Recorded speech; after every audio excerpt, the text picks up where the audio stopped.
حضرت عبداللہ بن عمر رضی اللہ عنہما نے بیان فرمایا، جو اپنے مسلمان بھائی کی ضرورت کے لیے چلا، اللہ اس کے لیے 75,000 فرشتے مقرر کر دے گا جو اس کے لیے دعا کرتے ہوں گے۔ وہ اس سے فارغ ہونے تک اللہ کی رحمت میں ڈانپ دے گا۔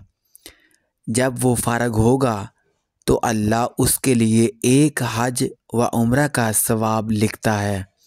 جو مریض کی عیادت کرتا ہے تو اللہ اس کے لیے 75,000 فرشتے مقرر کرتا ہے۔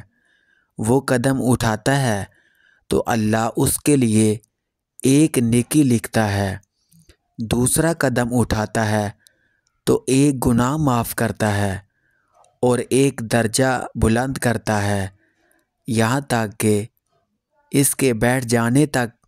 جب وہ بیٹھتا ہے تو اللہ کی رحمت میں غوطہ زن ہوتا ہے۔ وہ گھر واپس آنے تک اللہ کی رحمت میں رہتا ہے۔